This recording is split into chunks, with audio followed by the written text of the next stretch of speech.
Hola, somos alumnos del cuarto año de medicina y como trabajo de extensión de la cátedra de ginecología les presentamos la siguiente microclase.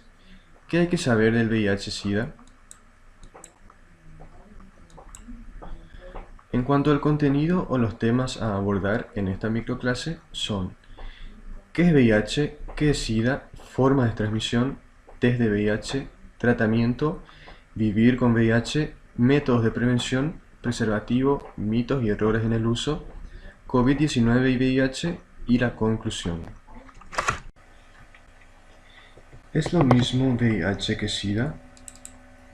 VIH. El VIH es un virus que afecta a las células inmunitarias encargadas de protegernos en contra de las enfermedades. VIH, que por sus siglas significa Virus de Inmunodeficiencia Humana. Virus, organismo muy pequeño que no se puede ver a simple vista. Inmunodeficiencia, porque provoca un debilitamiento de las defensas de nuestro cuerpo. Y humana, porque es un virus que solo se transmite entre las personas. ¿Qué es el SIDA? El SIDA es un estado avanzado de la infección provocada por el VIH. SIDA, que por sus siglas significa Síndrome de Inmunodeficiencia Adquirida. Síndrome, conjunto de signos y síntomas. Inmuno, referida a las defensas, y deficiencia, porque hay un debilitamiento o deficiencia en la defensa del cuerpo, y adquirida porque tiene un origen no genético. ¿Cuál es la diferencia entre VIH y SIDA? El SIDA es la etapa avanzada de la infección causada por el VIH. Tener SIDA no es lo mismo que tener VIH. Una persona tiene SIDA cuando el VIH ha debilitado las defensas del cuerpo, al punto de que ciertas enfermedades oportunistas pueden llegar a tomar eh, roles comprometedores en cuanto a la salud del paciente. ¿Cómo se transmite el VIH? El VIH puede ingresar a nuestro organismo únicamente por estas tres vías. En primer lugar, tenemos a la vía sexual, que se da por un contacto directo con el semen, líquido preeyaculatorio o fluidos vaginales. Entonces, puede ser transmitido a través del sexo oral, sexo anal o vaginal. Por lo tanto, en ningún tipo de relación sexual, ya sea heterosexual u homosexual, se está exento de adquirir la infección. Por esto, la importancia de que en todo tipo de acto sexual utilicemos una barrera física que impida el contacto con el material infeccioso, que en la actualidad sería únicamente el uso del preservativo. Luego tenemos a la vía sanguínea, que se da por contacto con sangre o elementos cortopunzantes contaminados. ¿Cómo será así? Agujas, jeringas, alicates, máquinas de afeitar, piercings, agujas para tatuar o de acupuntura, etcétera, que previamente hayan tenido contacto con sangre VIH positivo. Y por último, tenemos a la vía parenteral, que se da durante la gestación, el parto o la lactancia. Esto no quiere decir que toda mujer VIH positivo vaya a transmitir el virus al hijo, ya que con tratamiento médico adecuado esto puede evitarse. Se ha demostrado científicamente que el VIH solo se transmite por las tres vías descritas anteriormente. Sin embargo, en la actualidad siguen existiendo temores en algunas personas y por eso vale la pena recordar o aclarar que el VIH no se transmite por abrazar, besar, compartir vasos o cubiertos, tomar mate o intercambiar ropa. Tampoco por compartir el baño, la cama, la pileta o por practicar deportes con contacto físico directo. Los mosquitos ni ningún otro tipo de insecto lo transmiten. El sudor, la saliva o las lágrimas de las personas infectadas tampoco. No se transmite tampoco por besos. Y es por esto que es muy importante que dejemos de lado estas creencias erróneas y dejemos de discriminar a las personas VIH positivo creyendo que son un peligro para nosotros. ¿Cómo puedo saber si tengo VIH? La única forma de saberlo es a través del test. El test consiste en un análisis de sangre en la cual se detecta la presencia de anticuerpos que el organismo genera contra este virus. Se toman gotitas de la yema de uno de los dedos, se colocan sobre una tira reactiva y aproximadamente en 20 a 30 minutos se obtiene un resultado. Es por eso que se dice que es rápido. Es confidencial, porque el personal de salud no puede comentar el resultado de este test sin la autorización de la persona que es dueña del diagnóstico, y a su vez ésta tiene el derecho de poder decidir si comentar o no el resultado, y si lo hace, las personas que tengan conocimiento no pueden hacer pasada información, es decir, comentar con otras personas el resultado obtenido. Es voluntario y al hacerlo se recibe asesoramiento sobre qué es el test, cómo se lo va a desarrollar, cuáles son los posibles resultados, qué hacer ante un resultado positivo y ante un resultado negativo. Se puede hacer sin una orden médica, es decir, no necesitamos la indicación de un médico para realizarnos el test, pero sí se le puede solicitar al mismo que nos indica hacerlo. Se puede hacer en cualquier centro de salud y de forma gratuita. Ahora, como bien dije, tiene dos resultados. Se puede ser positivo, es decir, reactivo, o negativo o no reactivo. En el caso de ser negativo, tenemos que tener en cuenta el periodo de ventana. Esto se conoce como el lapso desde que el virus ingresó al organismo hasta que se generan los anticuerpos para poder ser detectados por el test. Dura aproximadamente un mes y durante este periodo una persona puede ser negativo ante el test. Es por esto que el personal de salud siempre le sugiere a una persona con resultado negativo volver a realizarse un test pasadas las 4 a 6 semanas o realizarse un estudio confirmatorio de laboratorio. Ahora, ante un resultado positivo, siempre se debe hacer una confirmación de laboratorio y a su vez recibe asesoramiento post-test sobre el tratamiento, en el cual se le explica a la persona que esta infección no tiene cura, pero es tratable mediante lo que se conoce como antirretrovirales, que son medicamentos que se utilizan en combinaciones múltiples y que tienen muchas funciones. No curan la infección, es importante saber que no cura la infección, pero evita la multiplicación del virus, es decir, que se disemine y ataque a las defensas del cuerpo. El tratamiento es crónico, se hace de por vida, pero permite a la persona poder llevar una calidad de vida muy similar a la de una persona que no está infectada. Y es muy importante recordar que aquella persona que sigue su tratamiento de forma continua y regular se vuelve indetectable al test de VIH. Es decir, su carga viral se mantiene controlada para no ser detectado por el test y a su vez se vuelve intransmisible, es decir, no transmite el virus a las personas de su entorno. Esto también es muy importante porque se puede generar resistencia al tratamiento y esto pasa porque el virus muta y cuando el virus muta, es decir, cambia, el tratamiento no tiene el efecto deseado y esto sucede mucho en aquellas personas que no llevan un tratamiento de forma regular y con controles médicos. Es por esto que es muy importante poder reconocer a estas personas y hacerles saber la importancia de llevar un tratamiento regular. Hablemos un poco de lo que significa vivir con VIH-Sida. Los cambios culturales y sociales en torno a este tema, así como todas las cuestiones relacionadas al VIH-Sida, constituyen un escenario bastante abierto y accesible en nuestra actualidad.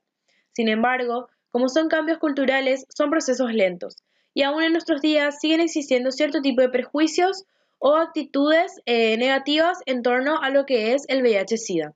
Todos estos son generados por falta de información y muchas veces pueden generar discriminación y angustia en las personas que lo padecen y afectar tanto sus emociones como en su vida cotidiana. Uno de los miedos más frecuentes que presentan las personas al enterarse de su diagnóstico es el miedo a la discriminación o a las reacciones negativas que puedan tener los demás al enterarse. Básicamente es el miedo a lo que digan los demás. Esto genera mucha angustia y dudas como a quién decírselo, a quién no y en qué momento decírselo. Otra de las cuestiones que también es bastante frecuente es de cómo será su vida sexual, ya que esta es una infección que se transmite a través de las relaciones sexuales.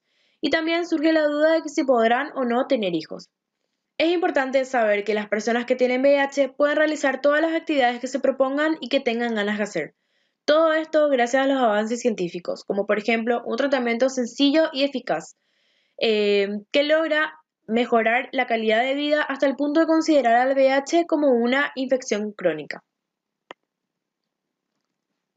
Es importante que las personas con VIH conozcan sus derechos, como el derecho a que no se le exija un test de VIH para ingresar a un trabajo, derecho a trabajar, a casarse y o formar una familia si es que así lo desean, y derecho a que no se conozca su diagnóstico si no lo quieren dar a conocer. Todos estos están protegidos por la Ley Nacional del SIDA número 23.798, que esta promueve el acceso universal a la prueba del VIH de forma gratuita, voluntaria y confidencial, el acceso universal al tratamiento del VIH y el asesoramiento sobre situaciones de vulnerabilidad social. Debemos saber que con los tratamientos actuales puedes llevar una vida como cualquier persona. Una persona que tiene VIH puede disfrutar de su vida sexual y gracias a los nuevos conocimientos y a las nuevas tecnologías, una persona con VIH tiene muchas posibilidades de tener un hijo y que éste no tenga VIH. Esta situación hay que pensarla teniendo en cuenta de quién de los miembros de la pareja tiene VIH o si los dos lo tienen. Es importante que en cualquiera sea la situación, se planifique dicho embarazo, ya que teniendo en cuenta la patología, el mejor momento de concebir es el momento en que la carga viral de indetectable. Hay que tener en cuenta que cuando la mujer tiene VIH y la pareja no, lo que se debe realizar es una inseminación. Esto evita que el varón sea contagiado de VIH al momento de concebir al bebé. Esta inseminación se puede hacer a través del equipo de salud o a través de la intimidad si se tiene un buen asesoramiento. Cuando el varón tiene VIH, pero la mujer no, lo que se puede hacer es un lavado del semen. Este lavado del semen lo que logra es que se separen los espermatozoides del resto del semen que pudiera contener el virus del VIH. Una vez que se tengan los espermatozoides libres de virus, se realiza la inseminación a la mujer. Esto evita que la mujer sea contagiada y eventualmente también el contagio al bebé. Cuando las dos personas tienen VIH, se debe enfatizar el uso de preservativos durante el embarazo en las relaciones sexuales. Esto evita que la mujer se recontagie con una cepa del virus y se genere una resistencia o se vuelva resistente al medicamento que esté tomando. Con los tratamientos actuales, las parejas tienen más de un 98% de probabilidades de tener un hijo sin VIH. Es importante que el equipo de salud brinde el asesoramiento correcto a las parejas para la concepción de su bebé. En las siguientes diapositivas vamos a hablar sobre los métodos de prevención. Con respecto a la transmisión sanguínea, en Argentina, en los últimos años, se han dejado de registrar casos nuevos de VIH por transfusión sanguínea, ya que desde el año 1990 se realizan controles en todos los bancos de sangre del país. ¿Cómo se previene? Usando equipos y materiales descartables o esterilizados y respetando las medidas de bioseguridad, evitando compartir jeringas, canutos u otros instrumentos que corten y pinchen, como los que se utilizan para realizar tatuajes o para colocar aretes. Y, si vas a utilizar una jeringa que ya haya sido usada, puedes desinfectarla así. Llena la jeringa por la aguja con 10 partes de agua y una de lavandina. Agítala 30 segundos y vacíala. Enjuaga bien la jeringa y con agua, llenándola y vaciándola por la aguja, repitiendo esta limpieza y el enjuague 2 veces. No uses agua mineral, es preferible que uses siempre agua de la canilla. Y por último, pero no menos importante, recordá que esto no esteriliza la jeringa, por lo que no es seguro, y la mejor forma de evitar el contagio de VIH, virus de la hepatitis B y C, es no inyectarse drogas. Con respecto a la transmisión de la madre al hijo, en el embarazo, usa preservativos y evita posibles reinfecciones y otras ITS que puedan afectar al bebé. También puedes llevar a cabo una medicación durante el embarazo, durante el parto y preventivo para el recién nacido. Con respecto a la lactancia, no le des el pecho al bebé porque el virus puede pasar por la leche. En los hospitales y centros de salud se distribuye gratuitamente la leche maternizada para los primeros 6 meses de la vida del bebé. Y es recomendable que la mamá tome un inhibidor de la producción de leche. También deben llevarse a cabo controles en el recién nacido. Al nacer, entre los 14 y 21 días, al mes y a los 3 meses. Y es importante saber que ninguno de estos 4 controles se pueden pasar por alto. Para finalizar, hay que saber que la probabilidad de que el virus pase de la madre al hijo si no se realiza ningún tratamiento es de alrededor del 30%. En cambio, con la medicación y los controles adecuados, esta probabilidad baja a menos del 2%. Prevención del VIH por transmisión sexual. La única manera de prevenir la transmisión del VIH y otras infecciones en las relaciones sexuales es usando correctamente el preservativo, que podés conseguirlo en cualquier centro de salud y hospital público del país. Vamos a tener diferentes tipos de preservativos. El masculino, que servirá para realizar también el campo de látex, y el preservativo femenino. ¿Cómo hay que colocar un preservativo masculino? Antes que nada, es importante revisar siempre la fecha de vencimiento. Luego, abrí el sobre con cuidado. Después, apretá la punta del preservativo para sacar el aire antes de apoyarlo en el pene erecto. Siguiente, desenrollarlo hasta la base del pene sin dejar de apretar la punta. Luego de la eyaculación, retira el preservativo antes de perder la erección, teniendo cuidado de no derramar el semen. Y para finalizar, tirarlo siempre en un tacho de basura y no en un inodoro porque se puede obstruir. Como dije anteriormente, con el preservativo masculino se puede fabricar un campo de látex, el cual es un rectángulo que es recomendable para su uso en relaciones orales vaginales u orales anales. ¿Cómo se hace un campo de látex? Primero, hay que abrir el envoltorio del preservativo y desenrollarlo, y sacarle el borde superior con los pulgares. Después hay que romperlo a lo largo, con una tijera, por ejemplo, y abrirlo. Después hay que estirarlo con el índice y el pulgar y sostenerlo sobre la vagina o el ano. El preservativo femenino es un preservativo hecho para mujeres que se coloca dentro de la vagina. Tiene un anillo en cada extremidad. El interno queda dentro de la vagina, mientras que el externo más blando queda fuera. ¿Cómo darte cuenta si está bien puesto? Si estás cómoda y si el anillo exterior está alrededor de la vagina. Acordate que no podés usarlo con otro preservativo. Solo podés usarlo una vez. Podés agregarle lubricantes, como ser lubricantes de agua, no de aceite. Es imposible que se introduzca más allá del cuello uterino porque es pequeño, y su aplicación puede requerir un poco de práctica. Hay diferentes tipos de preservativos femeninos, de poliuretano, látex y nitrilo. Podés ponerlo hasta 8 horas antes. También podés usarlo durante tu periodo. Si lo usás perfectamente, tiene una efectividad del 95%.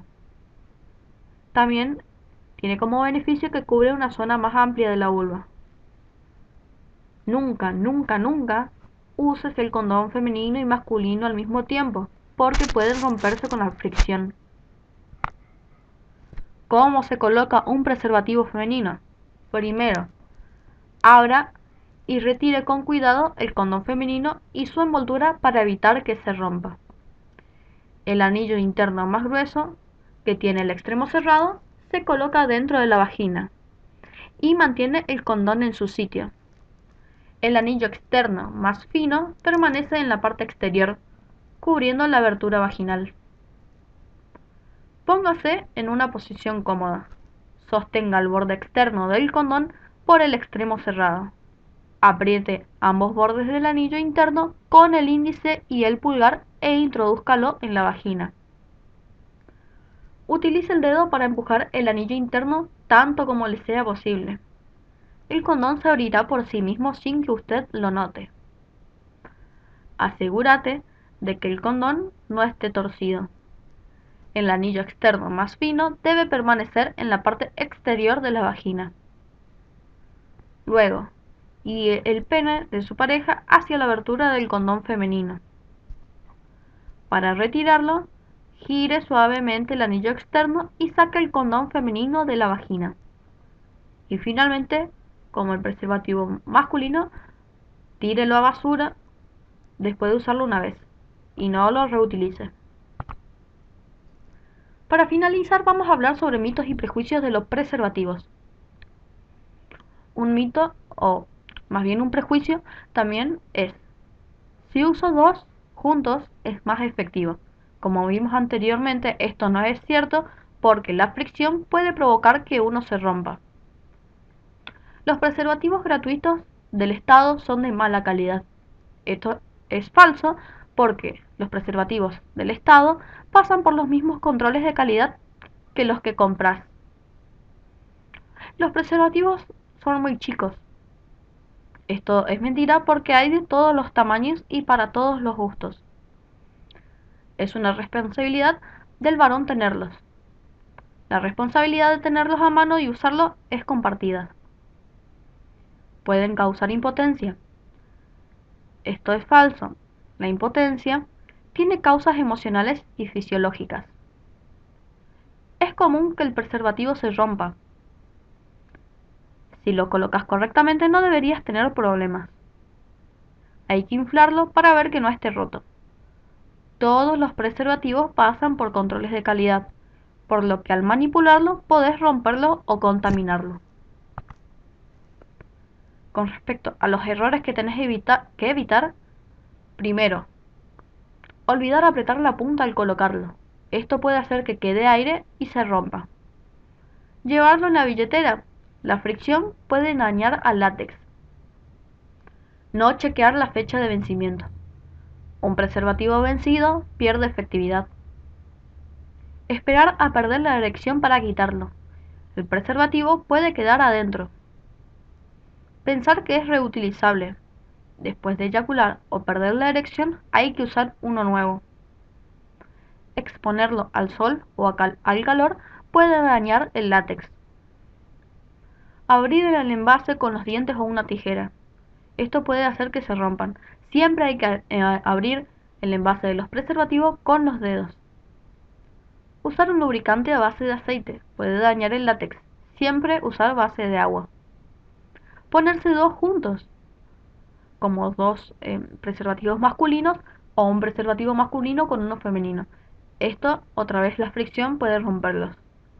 Y usarlo solamente antes de eyacular. Para que te proteja hay que usarlo desde el principio de la relación sexual. Y con esto terminamos los que serían los métodos de prevención. Los siguientes son datos estadísticos para poner en número todo lo que fuimos hablando hasta el momento y conocer la situación de la enfermedad en nuestra región y en nuestro país. En la Argentina, al 2018 se estimaba que había 139.000 personas con VIH, de las cuales un 83% sabría que posee la enfermedad, pero un 17% no lo sabría. En el país se estima que hay 5.800 nuevos casos de VIH cada año. La mayoría de los diagnósticos se realizan entre las edades de 32 y 33 años, y más del 98% de las infecciones se producen por relaciones sexuales sin protección. Como se comentó, un número importante de pacientes se atienden en el sistema público, más precisamente un 63%. También se comentó que con los cuidados oportunos, una persona con VIH puede tener hijos biológicos que no presenten la enfermedad. En este sentido, en el 2017, de cada 100 bebés nacidos de gestantes con VIH, menos de 5 fueron positivos. En cuanto a nuestra región, el noreste argentino, entre el 2015 y el 2017 se diagnosticaron 264 nuevos casos de VIH, de los cuales hasta un 36% se realizaron en una etapa tardía de la enfermedad, por tanto, más difícil de tratar y con un peor pronóstico. En el actual contexto de pandemia, se vuelve también importante hablar de la relación entre el COVID-19 y el VIH. Lo cierto es que las personas con VIH, con adherencia al tratamiento y que se encuentran estables clínica e inmunológicamente, no parecen presentar más riesgos que el resto de la población, y las precauciones que deben tomar no son tan diferentes a las precauciones generales. Esto es que, como todos, deben minimizar la exposición al coronavirus, disminuyendo la circulación, lavándose las manos y evitando tocarse la cara. No deben dejar de vacunarse contra la gripe. Es importante evitar la desinformación, como también la sobreinformación. Se debe cuidar la salud mental y mantener las relaciones con personas cercanas. En caso de presentar síntomas compatibles con el COVID, no se debe acudir a un centro de salud como un hospital, sino que por el contrario se debe llamar a las emergencias, al 107, o algunas provincias, como por ejemplo Corrientes, han habilitado un número específico para estas situaciones. Y aparece en pantalla. Los mayores de 60 años o con enfermedades previas son población de riesgo independientemente de si presentan o no infección por VIH. A todo esto se suman las siguientes indicaciones. Se debe acordar con el médico el seguimiento a distancia y mantener el tratamiento farmacológico. También se debe prever la necesidad de quedarse en casa y en lo posible contar con una reserva de medicamentos para continuar el tratamiento sin tener que exponerse al coronavirus. Bueno, como fuimos viendo a lo largo de la clase y como fueron comentando mis compañeros, muchas de las cosas que se dicen sobre esta enfermedad, que es el VIH, no son ciertas. Y no solo provocan la exclusión y el rechazo de los infectados, con todas las consecuencias negativas que esto tiene para estas personas y para la comunidad en general, sino que además no nos ayuda a protegernos, sino que por el contrario nos desinforman. Haciendo un muy pequeño resumen, hay que repetir que el VIH se transmite únicamente a través del sexo sin preservativo, o bien usándolo incorrectamente, por vía sanguínea, por el uso de jeringas, agujas u otros elementos que hinquen o que corten, y en la gestación y en la lactancia cuando no se toman las medidas necesarias. Entonces, teniendo esto en cuenta, es ridículo pensar que es necesario evitar todo tipo de contacto con las personas infectadas. El VIH no es una enfermedad rara ni es propia de ningún grupo humano en particular. Todos podemos estar expuestos al virus, pero con medidas de prevención podemos evitarlo. Y en caso de no haberlas tomado, es importante quitarse las dudas y realizarse un test para VIH, que debe ser voluntario, gratuito y cuyo resultado es siempre confidencial. Esto es importante porque el diagnóstico temprano es una herramienta útil para comenzar un tratamiento precoz, que no es curativo, pues la enfermedad es crónica, pero permitirá mantener en gran parte la calidad de vida, al evitar el síndrome de inmunodeficiencia adquirida y disminuir el contagio. Pero para ello es necesaria la adherencia al tratamiento, que es de por vida. Bueno, esta fue toda la microclase que hay que saber sobre VIH-Sida. Muchas gracias por haberla visto y esperamos que les haya ayudado.